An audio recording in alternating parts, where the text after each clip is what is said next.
स्वस्ति न पूषा विश्ववेदाः स्वस्ति नस्ताक्षो अरिष्टनेमिः स्वस्ति नो बृहस्पतिर्दधातु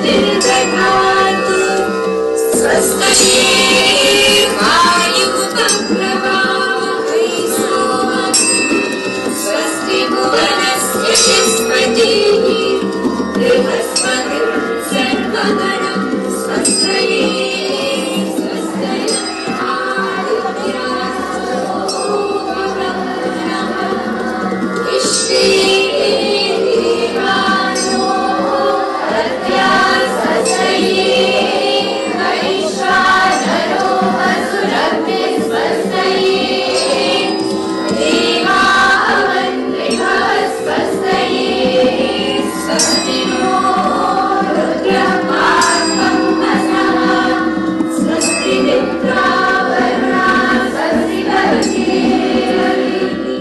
आज के हमारे अतिथिगण का हम सभी हार्दिक स्वागत एवं अभिनंदन करेंगे। सादरम् अभिवादनम् अभिनन्दनं शुभ स्वागतं शुभ स्वागतं शुभ स्वागतं शुभ स्वागतम् आनन्द मंगल मंगलम् आनन्द मंगल मंगलम् नित प्रियं भारत भारतं नित प्रियं भारत भारतम्। आज हमें अत्यंत हर्ष हो रहा है कि हमारे इस गुरुकुल के पवित्र प्रांगण में नारी सशक्तिकरण शिविर के संपूर्ति सत्र में हम पावन सान्निध्य में यहाँ पर उपस्थित हैं। परम पूज्य स्वामी चिदानंद मुनि जी महाराज, परम पूज्य आचार्य मनीषी श्रद्धेय आचार्य बालकृष्ण जी महाराज और श्री आंजनेय कुमार जी मंडलायुक्त मुरादाबाद, डॉक्टर अर्चिका सुधांशु दीदी आध्यात्मिक एवं ध्यान गुरु, उसके साथ ही हमारे पूज्य स्वामी विवेकानंद जी परिव्राजक, हमारे जिले की यशस्वी जिलाधिकारी महोदया श्रीमती निधि गुप्ता वत्स जी और संभल जिले के यशस्वी जिलाधिकारी डॉक्टर राजेंद्र पैंसिया जी और हमारी नगर पालिका अध्यक्षा श्रीमती शशि जैन जी और उसके साथ ही प्रोफेसर शिवानी जी और हमारे मध्य में आचार्य अंकुर जी और श्री गौतम खट्टर जी उपस्थित हैं। आप सभी का गुरुकुल परिसर में बहुत बहुत स्वागत एवं अभिनंदन। इतनी सारी महान विभूतियां हमारे मध्य में विराजमान हैं और हम यहाँ पर उपस्थित हैं अपने इस एक महनीय सत्र के आरंभ के लिए, जो है संपूर्ति सत्र हमारे नारी शक्ति जागरण शिविर का। आइए हम इसको अविलंब ही प्रारंभ करते हैं। सबसे पहले मैं प्रार्थना करूंगी अपने पूजनीय अतिथि वृंद से कि कृपया दीप प्रज्वलन करके मार्ग प्रशस्त करें।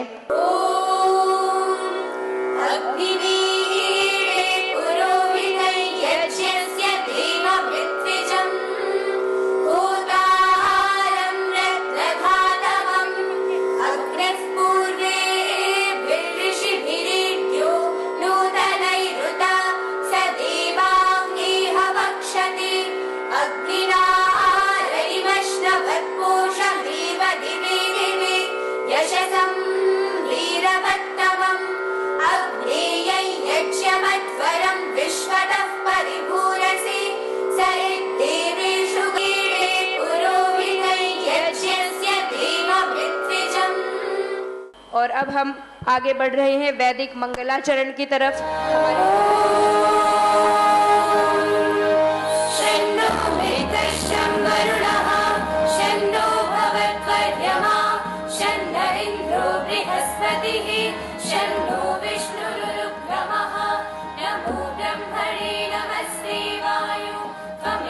प्रत्यक्षं ब्रह्मासि त्वामेव प्रत्यक्षं ब्रह्म वदिष्यामि ऋतं वदिष्यामि सत्यं वदिष्यामि तन्मामवतु तद्भक्तारमवतु अवतु मामवतु भक्तारम् श्रद्धया समेध्यते श्रद्धया मूयते हविः श्रद्धां भगस्य मूर्धनि मूर्धनि वचसा वेदयामसि वेदयामसि मपदगमा धनि सनि धसा रि ग ग रि नि स रि नि ध मपदग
और इसके साथ ही अब हम स्वागत गीत के माध्यम से समस्त गुरुकुल परिवार की ओर से स्वागत करते हैं अपने अतिथि वृंद का।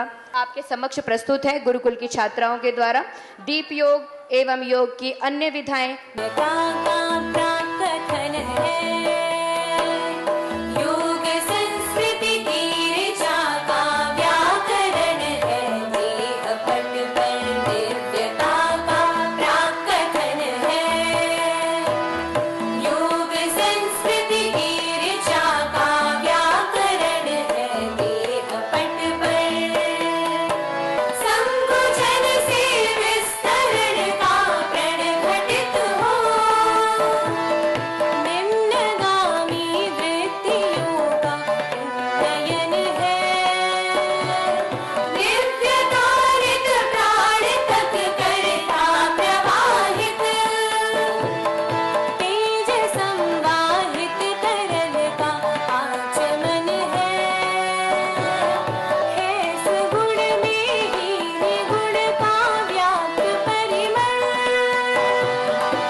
बहुत सुंदर, अप्रतिम।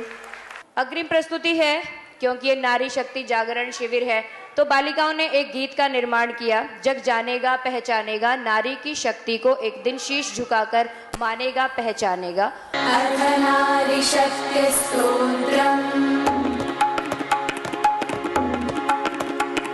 जगत् प्रवाहधारिणी प्रजाव्रजस्य पालनी कुलाभिमान पोषिणी कलंक पापमोचनी दुरिष्ट दर्पमर्दिनी सुराष्ट्र धर्म वर्धिनी सुखं तनोतु नः सदा समस्त सिद्धिदायिनी तव प्रचंड हुंकृतिर्निनादये दिगंतरं सुघोष भीम रूपिणी विदारये दरिव्रजं मनो प्रजामिमां पुनः दधातु शुद्ध पावनी अपन्धु बन्धुतां सदा करोतु ब्रह्मचारिणी। अब मैं आमंत्रित करती हूँ अगली टीम को अयोध्या गाथा के लिए, जो हम कथा सुनाते आज अयोध्या धाम की, हम कथा सुनाते आज अयोध्या धाम की। यही जन्मभूमि है परम पूज्य श्री राम की, यही जन्मभूमि है परम पूज्य श्री राम की। रघुकुल की राजा धर्मात्मा राम चक्रवर्ती पुण्यात्मा, तब सुत कुश ने शासन पाया दिव्य राम मंदिर बनवाया। जन जन की श्रद्धा का स्थल था राम धाम पावन निर्मल था। संस्कृति का प्रतिमान निराला भव्य राम मंदिर था प्यारा, भव्य राम मंदिर था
जब वो सत्ताधारी भक्तों ने बलिदान दिए थे, हिम्मत ना थी हारी।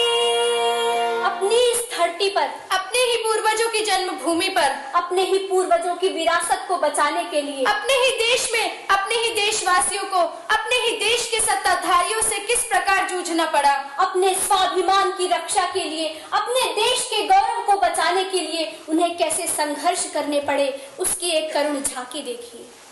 कितने ही राम भक्त रात दिन बहा के रक्त राम लला को नित्य तिलक लगाते थे। भूख प्यास की न परवाह कोई करते थे, राम जी की सेवा में ही आनंद वो पाते थे। सिर कटे लाठी मारे बोझरे हो गोलियों के, एक पग पथ से वो दूर ना हटाते थे। तान के खड़े थे सीना हर एक मोड़ पे, वो कदम कदम पर पीछे हुए काटे थे। गोलियां तोड़ेंगे दम सीने नहीं होंगे कम, भक्त ऐसे जज्बाती गर्जना सुनाते थे। गोलियां तोड़ेंगे दम सीने नहीं होंगे कम, भक्त ऐसे जज्बाती गर्जना सुनाते थे। धर्म की लता न मुरझाए रहे हरी भरी, होकर निडर निज रुधिर चढ़ाते थे, होकर निडर निज रुधिर चढ़ाते थे। ओ सफल हुए बलिदान तुम्हारे, राम लला निज धाम पधारे। भाग्य है जागे आज हमारे, राम राज्य में राम पधारे। ओ नगरी अयोध्या के गलियारे, गाते हैं सरयू के किनारे। अवध में उत्सव है भारी, अवध में उत्सव है भारी। गुरुकुल की छात्राओं ने ये गीत लिखा है जो इस प्रकार से हमें द्रवित कर रहा था।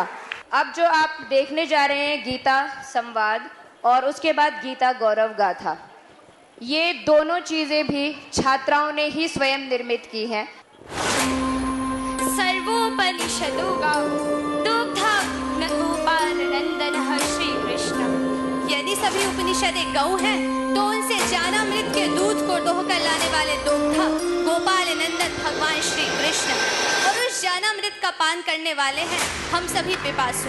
लेकिन उस ज्ञान सुधा का सर्वप्रथम पान करने वाले और भगवान श्री कृष्ण के औपनिषदिक कृपा के प्रवाह को संपूर्ण मानवता की ओर मोड़कर लाने वाले महारथी हैं महान पराक्रमी भरत वंशी कुंती पुत्र अर्जुन।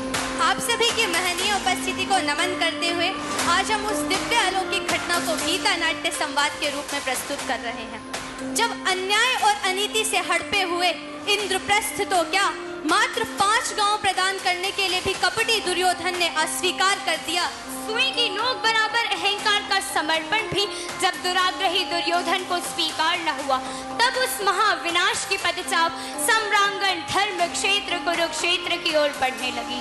मानव जाति को शांति, न्याय और सत्य की विजय हर कीमत पर चाहिए, चाहे वह कीमत महाभारत जैसा युद्ध ही क्यों न हो, क्योंकि इस कीमत के बिना महाविनाश सुनिश्चित है। अन्याय का विरोध न करने की अकर्मण्यता को ही तो भगवान श्री कृष्ण क्लीबता अर्थात नपुंसकता कहते हैं, और कर्तव्य सर्वोपरि है। जब चारों ओर अधर्म व अनीति का साम्राज्य हो तो कर्तव्य क्या है? निराशा, पलायन या मोह? नहीं अर्जुन नहीं, कर्तव्य के रंगमंच पर निष्क्रियता का अभिनय नहीं किया जाता। तो आइए देखते हैं धर्म क्षेत्र कुरुक्षेत्र में योगेश्वर भगवान श्री कृष्ण का कर्म योग का संदेश। तो आइए चलते हैं सीधा कुरुक्षेत्र की ओर, जहां दोनों सेनाएं युद्ध गर्जना करते हुए एक दूसरे के विरुद्ध युद्ध हेतु सम्रांगण की ओर प्रयाण कर रही हैं।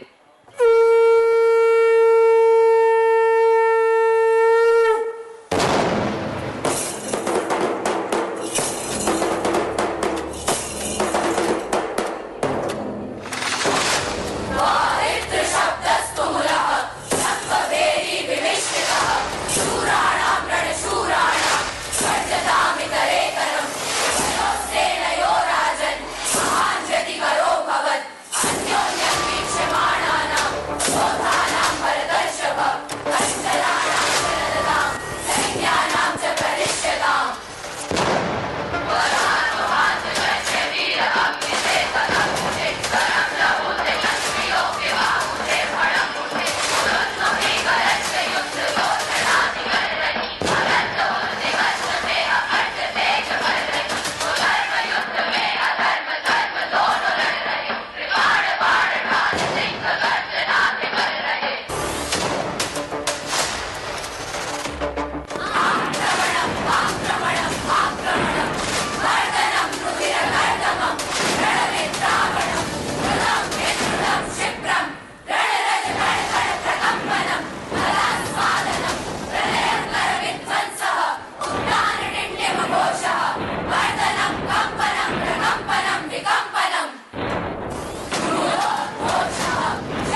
क्षेत्रे कुरुक्षेत्रे समवेतायुयुत्सवः मामकाः पांडवाश्चैव किमकुर्वत संजय।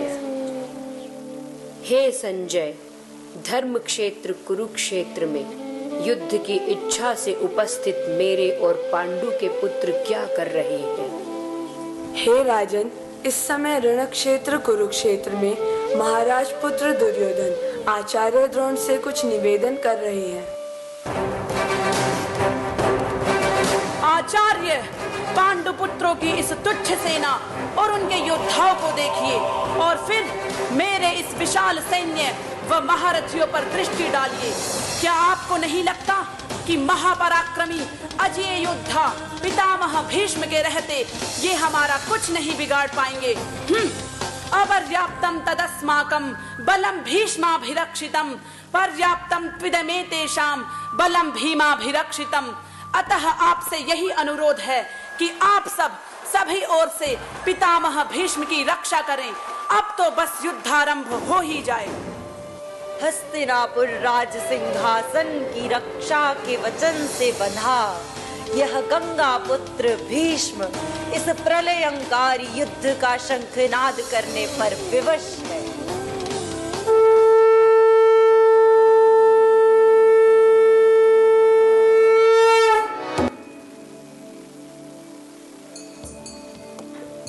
महाराज, इस समय कुंती पुत्र अर्जुन ऋषिकेश श्री कृष्ण से कुछ कह रहे हैं। सेनयोरुभयोर्मध्ये रथम स्थापयमेच्युत। हे मधुसूदन, आप मेरा रथ दोनों सेनाओं के बीच ले चलिए ताकि युद्ध प्रारंभ करने से पहले एक बार मैं यह तो देख लूं कि मुझे किस किस से युद्ध करना है। अवश्य पार्थ, पश्य एतान समवेतान कुरुन। युद्ध की कामना से रणभूमि में उपस्थित इन कौरवों को अवश्य देखो। एवमुक्तो ऋषिकेशो गुडाकेशेन भारत सेनयोरुभयोर्मध्ये स्थापयित्वा रथोत्तमम्। पितामह भीष्म, गुरु द्रोण, कुल गुरु कृपाचार्य, मामा शल्य, मेरे सभी भाई और बंधु इस युद्ध में किन विचारों में मग्न हो पार्थ? प्रतिद्वंद्वी सेना तुम्हारे समक्ष युद्ध के लिए सन्नद्ध खड़ी है। युद्ध के परिणाम की भयंकर कल्पनाओं से मेरा मस्तिष्क भ्रमित सा हो रहा है केशव। मैं इन पर शस्त्र कैसे उठाऊं? एता न हन्तुमिच्छामि घ्नतोऽपि मधुसूदन अपि त्रैलोक्य राज्यस्य हेतुः किन्नु मही कृते। पृथ्वी तो क्या, तीनों लोकों के राज्य के लिए भी मैं इनका वध नहीं कर सकता केशव, मैं इनका वध नहीं कर सकता। कुतस्त्वा कश्मलमिदं विषमे समुपस्थितम् अनार्य जुष्टम अस्वर्ग्यम अकीर्तिकरम अर्जुन। हे महाबाहो, धर्म और अधर्म की इस चरम निर्णयात्मक घड़ी में ये तुम कैसी मूढ़ता युक्त बातें कर रहे हो? इस समय जब विनाश के बादल चारों ओर से उमड़ आए हैं और धर्म अपनी रक्षा और विजय की आस लिए तुम्हारी ओर देख रहा है, ऐसी संकट की घड़ी में तुमने कायरता के इन हीन भावों को अपने हृदय में आने ही कैसे दिया? श्रेष्ठ पुरुष तो यूं विषाद में डूबा नहीं करते। तुम्हारी यह दुर्बलता आर्योचित नहीं है पार्थ, इसलिए मोह त्यागो और खड़े हो जाओ। हे माधव, जिन्होंने इन हाथों को धनुष की डोर पकड़कर खींचना सिखाया, क्या आज मैं उन्हीं हाथों से उन पर लक्ष्य संधान करूं? उससे कहीं अच्छा होगा कि मैं इन रक्त रंजित हाथों में विजय ध्वज थामने की अपेक्षा भिक्षा का पात्र पकड़ लूं। युद्ध जब अपनों के साथ हो तो जय और पराजय में अंतर ही क्या रह जाता है केशव? अशोच्यानन वशोचस्त्वं प्रज्ञावादांश्च भाषसे। हे अर्जुन, तर्क तो तुम्हारे बुद्धिमान पंडितों के समान ही है, किंतु निष्कर्ष तुम मूर्खों जैसे प्रस्तुत कर रहे हो। जिनका तुम शोक कर रहे हो ना अर्जुन, वे तो शोक के योग्य ही नहीं है, क्योंकि आत्मा नित्य वस्तु है। शरीर तो आते जाते रहते हैं। जैसे हम पुराने वस्त्र उतार कर नए वस्त्र पहनते हैं, वैसे ही यह आत्मा भी पुराने जीर्ण शरीर को छोड़कर नए वस्त्र धारण कर लेता है। वासांसि जीर्णानि यथा विहाय नवानि गृह्णाति नरोपराणि तथा शरीराणि विहाय जीर्णानि अन्यानि संयाति नवानि वेहि। हे पार्थ, विनाश तो आत्मा को छू ही नहीं सकता, तो फिर शोक कैसा और किसके विनाश का? क्या वस्त्र के विनाश का? किंतु वस्त्र तो अमर नहीं होता, वो तो त्यागे जाने के लिए ही होता है। किंतु आत्मा कभी मरता नहीं, वो तो अविनाशी है। न इसे शस्त्र काट सकते हैं, न आग जला सकती है, न पानी उसे गला सकता है, न हवा ही सुखा सकती है। नैनम छिन्दन्ति शस्त्राणि, नैनम दहति पावकः, न चैनम क्लेदयन्त्यापो, न शोषयति मारुतः। किंतु ये जो मेरे समक्ष मेरे अपने लोग खड़े हैं, वे मुझे फिर इस रूप में तो नहीं दिखाई देंगे न केशव? अव्यक्तादीनि भूतानि व्यक्त मध्यानि भारत, अव्यक्त निधनान्येव तत्र का परिदेवना। जिन लोगों को तुम अपने समक्ष खड़ा देख रहे हो ना पार्थ, वो इस जन्म से पहले भी थे, पर क्या थे ये तुम नहीं जानते। वे इस जन्म के उपरांत भी होंगे, पर क्या होंगे ये भी तुम नहीं जानते। तो फिर इनके लिए शोक करना तो व्यर्थ होगा ना पार्थ। मुझे तो कुछ भी समझ में नहीं आ रहा केशव। तुम अपनी ओर देखो पार्थ। आत्मा की अजरता और अमरता के बोध के अतिरिक्त यदि तुम केवल अपने क्षत्रिय धर्म का ही विचार करो, तो भी तुम्हें अड़िग रहकर अधर्म के विरुद्ध इस धर्म युद्ध को लड़ना ही चाहिए। स्वधर्ममपि चावेक्ष्य न विकम्पितुमर्हसि, धर्म्याद्धि युद्धात् श्रेयोन्यत् क्षत्रियस्य न विद्यते। एक क्षत्रिय के लिए धर्म हेतु लड़े जाने वाले युद्ध से बढ़कर कुछ भी नहीं। अपने कर्तव्य से मुंह मोड़कर तुम अपयश को पाओगे, तुम्हारे विरोधी तुम्हें कायर कहेंगे। इसलिए हे अर्जुन, अपने क्षत्रिय धर्म का पालन करो। अन्याय, अनीति और छल के विरुद्ध शस्त्र उठाओ अर्जुन, शस्त्र उठाओ। यही तो मैं नहीं कर पा रहा हूँ केशव। मेरे हाथ गांडीव की ओर नहीं बढ़ रहे हैं। आखिर क्या लाभ है इस युद्ध से? सुख दुखे समे कृत्वा लाभा लाभो जया जयो, ततो युद्धाय युज्यस्य नैवं पापम वाप्स्यसि। तुम इस युद्ध को व्यक्तिगत लाभ हानि, सुख दुख व जय पराजय की दृष्टि से देख रहे हो पार्थ। यही तो तुम्हारे शोक का कारण है। तुम बस कर्म करो, उस कर्म के फल के विषय में इतने आग्रही भी न बनो पार्थ कि तुम्हारा भाग कर्म ही छूट जाए। कर्मण्येवाधिकारस्ते मा फलेषु कदाचन, मा कर्म फल हेतुर्भूः मा ते संगोऽस्त्व कर्म। तुम कितनी भी फल की चिंता करो पार्थ, किंतु सत्य यही है कि वह तुम्हारे हाथ में नहीं। तुम्हारे वश में तो सिर्फ तुम्हारा कर्म ही है। इसलिए वही करो और उसे करो ही, उससे बचने का प्रयास मत करो। मा ते संगोऽस्त्व कर्म। जितना जितना फल की इच्छा करोगे, उतना ही विषयों में फंसते चले जाओगे। ध्यायतो विषयान् पुंसः संगस्तेषुपजायते, संगात् संजायते कामः, कामात् क्रोधोऽभिजायते, क्रोधात् भवति सम्मोहः, सम्मोहात् स्मृतिविभ्रमः, स्मृतिभ्रंशात् बुद्धिनाशो, बुद्धिनाशात् प्रणश्यति। विषयों के चिंतन से आसक्ति, आसक्ति से कामना और कामना से क्रोध उत्पन्न होता है पार्थ। इतना ही नहीं, क्रोध से मूढ़ता और मूढ़ता से स्मृति का नाश, उससे बुद्धि का नाश और फिर सर्वनाश। इसलिए हे अर्जुन, यदि सर्वनाश से बचना चाहते हो तो सभी कामनाओं को त्याग कर अनासक्त होकर कर्म ऐसे करो जैसे यज्ञ किया जाता है। क्योंकि यज्ञार्थात् कर्मण्यन्यत्र लोकोऽयं कर्म बन्धनः। यज्ञ अभाव से भिन्न कामना से किए जाने वाले कर्म बंधन का कारण होते हैं पार्थ। जैसे अपने और पराये का भेद किए बिना यज्ञ की आहुति सभी के लिए फलदायी होती है, वैसे ही तुम भी यज्ञीय भावना के साथ निष्काम होकर सर्वहित में कर्म करो। हे मधुसूदन, यह यज्ञीय भावना क्या है? जैसे सृष्टि का यज्ञ निष्काम है, वैसे ही यह यज्ञ भी निष्काम है। सह यज्ञः प्रजा सृष्टा पुरोवाच प्रजापतिः, अनेन प्रसविष्यत्यहम् एष वोत्कृष्टकामधुक्। प्रारंभ से ही प्राप्त हमको यज्ञ का वरदान है, ये ही प्रजापति का प्रथम उपदेश सुमधुर गान है। दे वृद्धि तुमको यज्ञ, तुम सब यज्ञ की वृद्धि करो। हो कामनाएं पूर्ण सबकी, प्राप्त समृद्धि करो। हे कौन्तेय, यज्ञ एक कल्याणकारी कर्म है, अतः अवश्य करणीय है।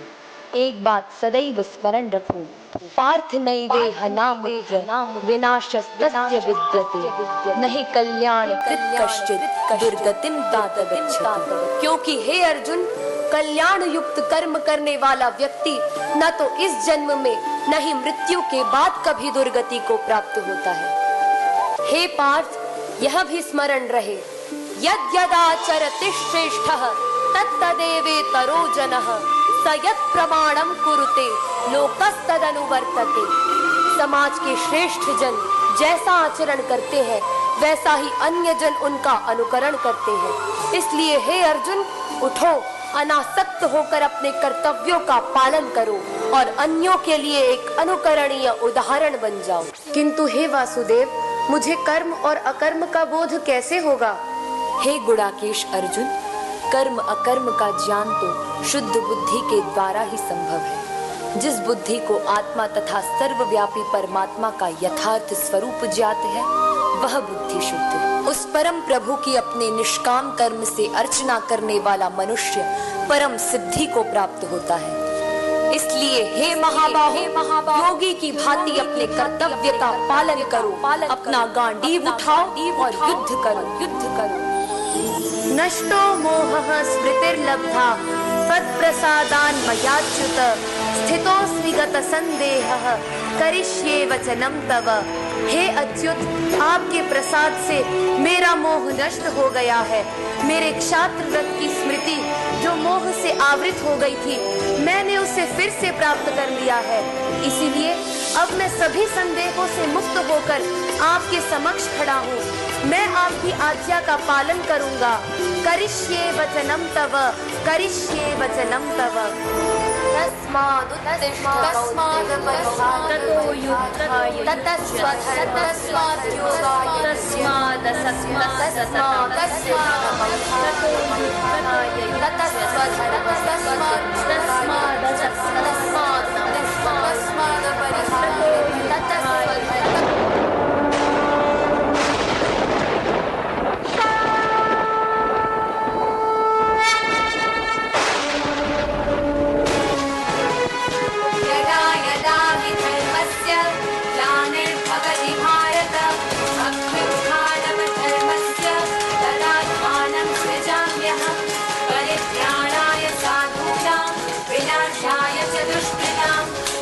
संस्थापनार्थाय संभवामि युगे युगे, यत्र योगेश्वरः कृष्णो यत्र पार्थो धनुर्धरः, यत्र श्रीविजयो भूतिः ध्रुवानीतिर्मतिर्मः।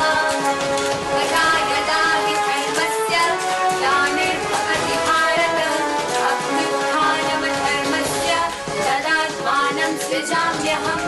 परित्राणाय साधूनां विनाशाय च दुष्कृताम्, धर्म संस्थापनार्थाय संभवामि युगे युगे, यत्र योगेश्वरः कृष्णो यत्र पार्थो धनुर्धरः, तत्र श्रीविजयो भूतिः ध्रुवानीतिर्मतिर्मः।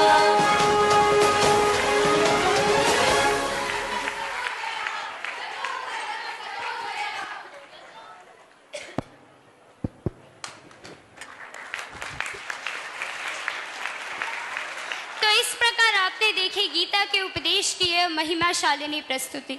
गीता हमारे जीवन की आवश्यकता है, भारतीय संस्कृति की विरासत और संपूर्ण विश्व के लिए वर्णनीय है। जैसे कि इस अमृत वाणी का नाम ही है गीता, अर्थात जो गाई गई है। तो चलिए देखते हैं उसी गीता सार और उपदेश को समझने का प्रयास करते हैं गीता गौरव गाथा के रूप में, जिसे प्रस्तुत करने आ रही हैं आपके समक्ष गुरुकुल की छात्राएं। कृष्ण मुख मुख ऋत यशोमय, पुण्य गीता ज्ञान है, विश्व के कल्याण का यह यज्ञमय आह्वान है, विश्व के कल्याण का यह यज्ञमय आह्वान है। पुण्य गीता ज्ञान है, विश्व के कल्याण का यह यज्ञमय आह्वान है।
परमेश्वरः कृष्णो यत्र पार्थो धनुर्धरः तत्र श्रीविजयो भूतिर् ध्रुवा नीतिर्मतिर्मम।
गत 8 दिनों से यहाँ पर हम सभी नारी शक्ति जागरण शिविर के लिए उपस्थित हुए थे, जिसमें इस बार प्रथम प्रयास पर लगभग 150 बहनें बाहर से और 300 बहनें गुरुकुल से, इस प्रकार 450 शिविरार्थियों ने पिछले 7 दिनों में बौद्धिक और शारीरिक दोनों प्रकार का प्रशिक्षण प्राप्त किया। आज उस प्रशिक्षण सत्र का संपूर्ति सत्र है।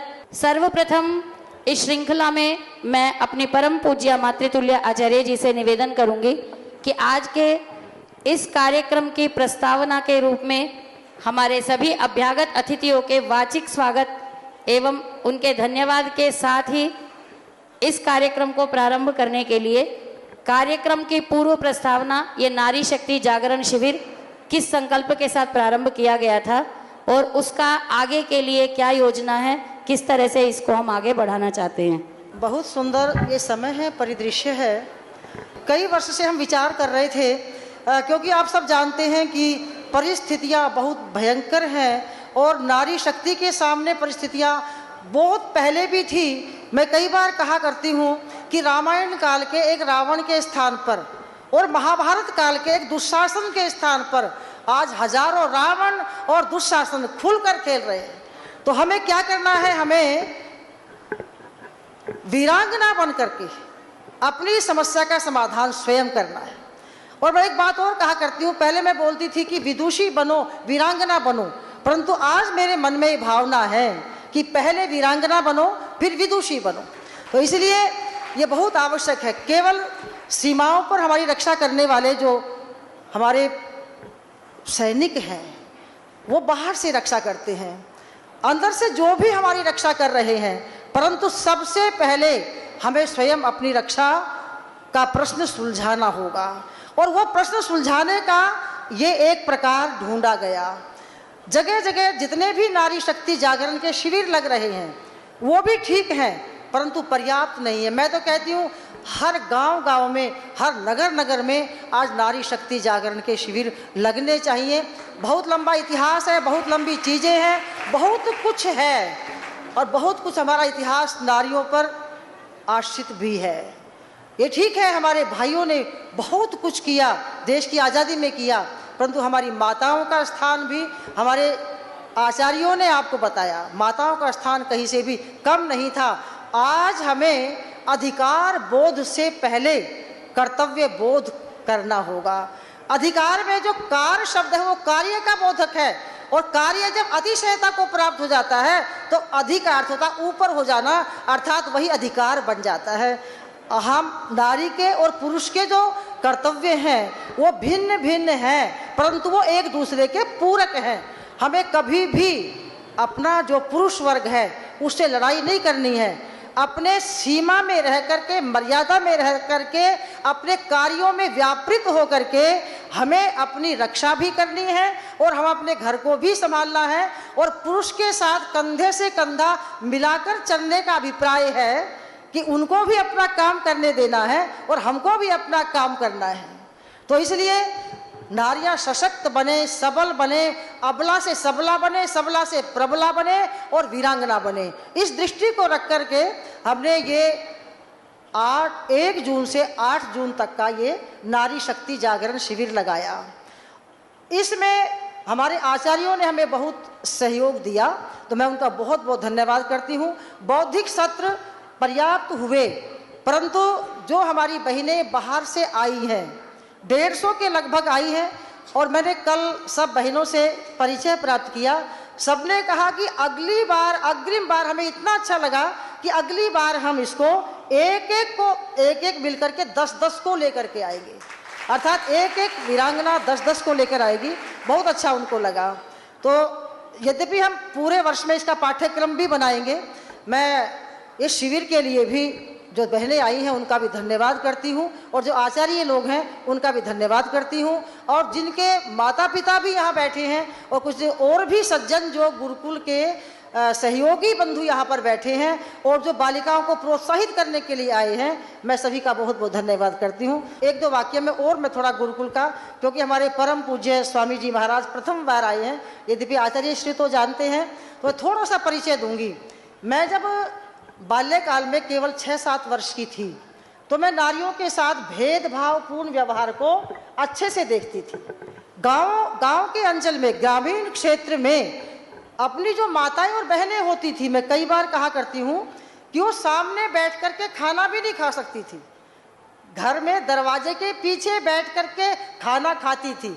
और आपने बहुत बहनों ने उसको देखा है, बहुतों ने सहमति प्रदान की है कि हाँ ऐसा ही होता था। कुछ ने तो ये बताया कि कुछ गांव अब भी ऐसे हैं जहां नारियां सामने बैठ करके खाना नहीं खा सकती। ये भेदभावपूर्ण व्यवहार क्यों है? बालिकाएं पढ़ नहीं सकती थी। 1936 तक भी ऑक्सफोर्ड विश्वविद्यालय में नारियों को मंच पर डिग्री नहीं दी जाती थी। ये भेदभावपूर्ण व्यवहार क्यों था?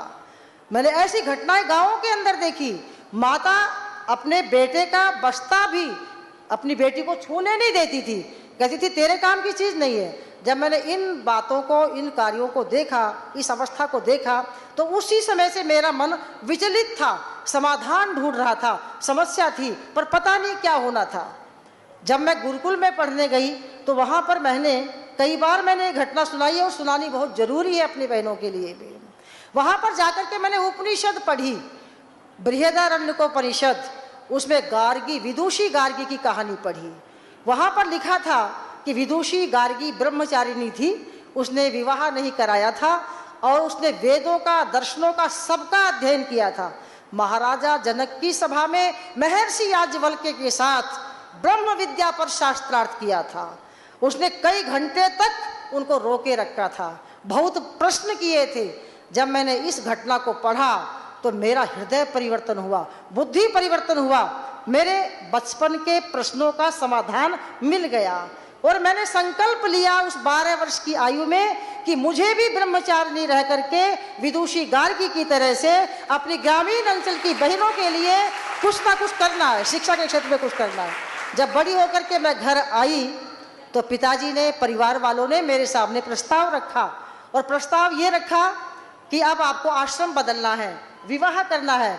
मैंने कहा, मैंने तो 12 वर्ष की अवस्था में ही ये संकल्प ले लिया था कि मुझे एक गुरुकुल खोलना है। यदि आपको जितना भी पैसा विवाह में लगाना है, दहेज में लगाना है, कुछ भी करना है, आप वो पैसा मेरे ग्रामीण अंचल की बहनों को शिक्षित, संस्कारी और स्वावलंबी बनाने के लिए एक गुरुकुल खोल दीजिएगा। पिताजी ने उस बात को सहर्ष स्वीकार किया और 6 मार्च 1988 को 2 एकड़ जमीन के साथ और 2 कमरों के साथ शिलान्यास किया और 1 जुलाई को इसका जो है ओपनिंग हो गई, इसका उद्घाटन हो गया। और सबसे पहले जब बालिकाओं का प्रवेश हुआ तो केवल 6 बालिकाओं का प्रवेश हुआ। वे बालिका आगे अपने घर में, नगर में जाती रही, उनको देख करके सब लोग प्रभावित होते रहे। और आज संपूर्ण भारत के 22 प्रांतों की 1300 बालिकाएं आवासीय व्यवस्था में शिक्षा, सदाचार और स्वावलंबन की शिक्षा प्राप्त कर रही हैं। यहाँ पर लगभग 200 बालिकाओं ने नेट और JRF उत्तीर्ण किया है अब तक, जो किसी कॉलेज में ऐसा नहीं मिलता है। 2 बालिकाएं बिना कोचिंग के IIT मुंबई में गई हैं। 2 बालिकाओं ने प्रशासनिक सेवा में भी अपना चयन कराया है। क्रीड़ा जगत में बालिकाएं ओलंपिक तक गई हैं, वर्ल्ड कप तक गई हैं, एशियाड में गई हैं और लगभग 500 मेडल आर्चरी में बालिकाओं ने जीते हैं। इसी प्रकार से योगासन में भी बालिकाएं आगे तक गई हैं। अभी कई बालिकाओं का चयन विदेश के लिए भी अभी हुआ है, क्योंकि मैं अत्यंत संक्षिप्त से आपको बता रही हूँ। और एक बात, क्योंकि ये सब सामने कैमरा भी है, मैं एक बात और बोलना चाहती हूँ कि बहनों को जब मैं देखती थी कि उनके एक एक पैसे के लिए घर में वो तरसती हैं, अर्थात उनको दूसरे पर आश्रित रहना पड़ता है अपने व्यय के लिए, अपने खर्चे के लिए। तो मैं आपको बताती हूँ, ये बात आपको अच्छी लगेगी, सुनकर के आपको एक शांति मिलेगी, संतुष्टि होगी। जो बहनें बैठी हैं मेरी, यहाँ पर पढ़ने वाली जितनी बहनें अब तक पास आउट हुई हैं, हजारों बहनें पास आउट हुई हैं, मैंने आज तक कोई बहन ऐसी नहीं देखी जो गवर्नमेंट जॉब में ना हो। 100% प्लेसमेंट यहाँ की बालिकाओं का होता है। तो ये स्वावलंबन इन बालिकाओं को दिया है। स्वावलंबी जब व्यक्ति होता है तो वो समाज में सदाचार भी फैलाता, वैसे तो दुराचार भी फैलाता है, लेकिन यहाँ की बालिकाएं क्योंकि ब्रह्मचर्य की दीक्षा में हैं और गुरुकुल संस्कृति में पढ़ रही हैं, इसलिए वो स्वावलंबी होकर के सदाचार का वातावरण बाहर फैलाती हैं, स्कूलों में जाती हैं, कॉलेजों में जाती हैं। और अब ये एक बात मैं और बताना चाहूँगी कि आपको आश्चर्य होगा ये बात सुन करके, मुझे स्वयं में आश्चर्य होता है कि जिस संस्कृत को पिछली भाषा माना गया था, डेड लैंग्वेज माना गया था, मेरे सामने प्रस्ताव आए, क्योंकि पहले से ही जब ये गुरुकुल खुला था उसके कुछ वर्ष के बाद ही, क्योंकि हम लोग क्वालिटी से लेकर के मन से काम करते हैं, तो लोगों ने कहा आप इतने स्तर से इसको चला रहे हैं तो आप इसको कॉन्वेंट की तरह बनाइए, मॉडर्न की तरह बनाइए, आप उसके CBSE की मान्यता ले लीजिए, इंग्लिश मीडियम का ले लीजिए, आप बहुतों से टक्कर ले सकते हैं। मैंने थोड़ा विचार किया, कुछ दिन विचार किया, लोगों ने पैसा दिया इसके लिए कि आप एफिलिएशन कर लीजिएगा उससे। तो मैंने कुछ दिन के बाद कहा, उनका पैसा लौटाया, मैंने कहा जिस संस्कृत और संस्कृति के कारण से हमारा देश लाखों वर्षों तक, हजारों नहीं लाखों वर्षों तक विश्व गुरु रहा, ऐसी क्या बात है आज हम उसको संस्कृत को छोड़ रहे हैं। तो हम वो काम करेंगे, अर्थात दुनिया के उस प्रवाह से हम उल्टे चलेंगे। उस समय सीधा उसी को मानते हैं, उस पद्धति में जाने वाले को सीधा मानते हैं। तो मैंने कहा हम संघर्ष करेंगे और संस्कृत संस्कृति को आगे बढ़ाएंगे। और मैंने उस पद्य को दोहराया, पथिक उस पथ में कुशलता क्या, जिस पथ में बिखरे शूल न हो, नाविक की धैर्य परीक्षा क्या, जब धारा ही प्रतिकूल न हो। तो उस धारा के प्रतिकूल रह करके मैंने संस्कृत बोर्ड से मान्यता ली। श्रद्धेय आचार्य श्री ने भी संस्कृत बोर्ड को बहुत सुधार कराया और मुझे उस समिति में रखवाया, पाठ्यक्रम उसका बनाया और संस्कृत बोर्ड में ही हमने साइंस साइड, कॉमर्स सब कुछ डाल दिया। आज यहाँ की बहनें बीटेक कर रही हैं, नीट की परीक्षाएं दे रही हैं, MBBS करने के लिए जा रही हैं और बहुत सारी सेवाओं में बालिकाएं जा रही हैं। तो हमने संस्कृत बोर्ड और संस्कृत विश्वविद्यालय से इसकी संबद्धता की है और मुझे प्रसन्नता इस बात की है कि हमारे संस्कृत विश्वविद्यालय दिल्ली के जो VC वाइस चांसलर हैं, कुलपति महोदय श्रीनिवास वरखेड़ी जी, वो इतने विद्वान, इतने उदार चेता व्यक्तित्व के धनी हैं कि उन्होंने बालिकाओं के लिए विशेष रूप से ये सुविधा दी यहाँ पर। और इस शिविर को विश्वविद्यालय के और गुरुकुल, कन्या गुरुकुल चोटीपुरा के संयुक्त तत्वावधान में करने की हमें स्वीकृति प्रदान की और अनेक प्रकार से सहयोग प्रदान करते रहते हैं। और उन्होंने अपने साइन हस्ताक्षर करके सभी को सर्टिफिकेट, प्रमाण पत्र देने की भी एक योजना दी। तो हमें बहुत अच्छा लगा। मैं उनका भी धन्यवाद अवश्य करूंगी कि वो प्रतिक्षण हमें उत्साहित करते रहते हैं, हमारे VC साहब। तो मैं अधिक न कहते हुए जो हमें प्रतिक्षण उत्साहित करते हैं उन हम महापुरुषों का, जैसे श्रद्धेय आचार्य जी हैं, प्रतिक्षण उत्साहित करते रहते हैं।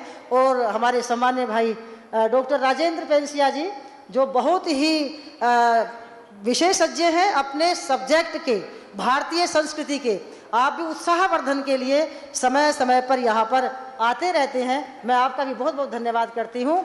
और आज के इस दिवस पर हमें वास्तव में परमानंद की अनुभूति है कि हमारे मध्य में पूज्य स्वामी चिदानंद जी महाराज आए हैं, जो प्रथम बार आए हैं और बालिका शक्ति को और अधिक ऊपर उठाने के लिए, नारी शक्ति जागरण के प्रोत्साहित करने के लिए मुझे पूर्ण विश्वास है कि आपका पूरा समर्थन है, क्योंकि आपका भी जीवन समाज सेवा में ही व्यतीत होता है। मैं अधिक कुछ ना कहते हुए आपके मध्य में मैं नहीं आना चाह रही अधिक, क्योंकि हम आपको सुनेंगे, हम आपका आशीर्वाद प्राप्त करेंगे। इन्हीं शब्दों के साथ पुनश्च बहुत बहुत धन्यवाद।